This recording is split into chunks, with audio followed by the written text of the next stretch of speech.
V denní pauze jste se odvedli do dalšího zápasu a na ten sekundama jste vyhráli, tak řekni, jak byste na ten zápas hodnotil? Tak my jsme hlavně chtěli dát góla, protože 3 zápasy jsme nedali ani branku, tak jsme rádi, že se nám to podařilo. No. A ty střelil hlavně vítěznou branku, nebo hlavně tu podstatnou první branku, která vás navnadila na další s postupem v tom zápase. Jak bys hodnotil přímo svůj vlastní výkon? Jsi spokojený? A celkem to šlo, no. Ještě mi teda řekni, jak bys rád teda viděl nakonec svoje umístění nebo vaše umístění v tabulce, jak se to vyhovovalo ke konci tohoto základní části? Zatím se nám moc nedaří, ale chtěli bychom se dostat mezi ty 4 nejlepší, no.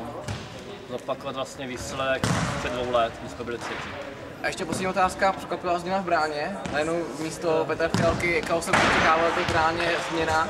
Jsi spokojený s tou změnou, která přišla jakože... Tak Petr Fialka chytal v podstatě nouzově, protože brankář byl zraněný a teď konečně se uzdravil, takže myslím si, že odchytal vynikající zápas, v mnoha příkladech nás podržel, takže spokojenost. Jako moc rozumím. Jo, díky.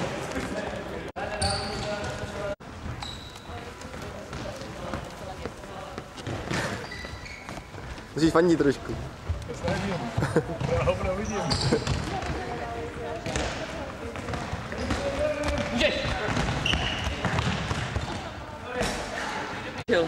Můžeme. Tak Daví, další důležitá výhra.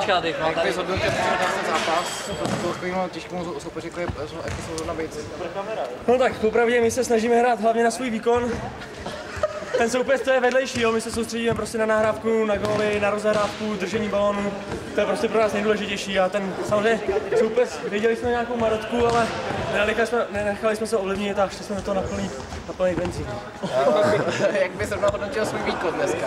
Ale nevím, čím to bylo, jestli to bylo těma 2 pivama před zápasem, ale občas se mi to tam trošku zamotalo, ale jinak pár nahrávek jsem dal jsem si góly, takže já hlavně děkuji svýmu týmu, protože mě hodně podrželi. Poslední otázka, mě dneska čerstvou posilu, jak bys hodnotil výkon té nové posily? Ale čekali jsme hodně, ale tohle to teda ne. Musím ti říct, že takováhle čerstvá krev.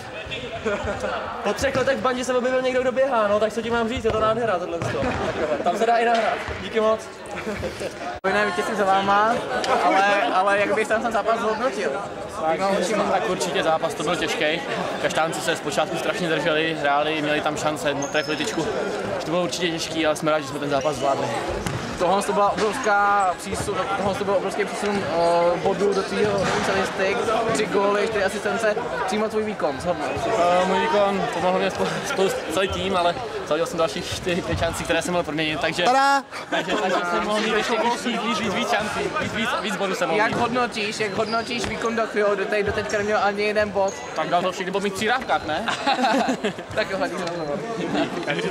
Já jsem to Takže Pepo, hodně pro mě překvapivé vítězství vaše, takže řekni mi tvýma očima, jak tomu se hodnotíš? Tak bych si vydal nějaké srdíčko a taky trošku štěstíčka, takže vyšlo to, no. Ještě mi řekni, ty jsi dal hlavní 2 góly, nebo nevím jestli 3 nebo 2, tak to nevím přímo z hlavy, vítězný, tak jak hodnotíš přímo svůj výkon? No, tak já jsem hlavně rád, že jsme vyhráli a nehrou pro sebe a pro tým, takže mě osobně to moc neznamená. Ještě mi řekni, trpasíci jsou díky tomu výkonskému rozjetý, hodnotíš ten tým hodnotíš výkon vašeho týmu jako stabilní, jsi spokojený, jak hrajete kompaktně? No tak moc stabilní výkony teda nejsou, no, ale když se to povede, tak to stojí za to. Tak jo, díky za to. Jsme odehřeli výborný zápas, ale překvapivě to bylo hodně vyrovnaný. Bylo, no, strašné chyby jsme dělali prostě jak dopředu, tak dozadu. Tebe hodnotím s Petrem jako tahouny vašeho týmu, takže zhodnoť jakoby atmosféru vašeho týmu.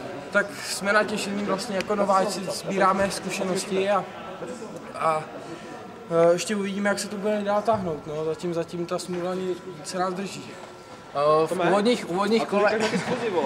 úvodních kolech jste chytli hodně slojité soupeře, nyní se dostáváte k těm slabším.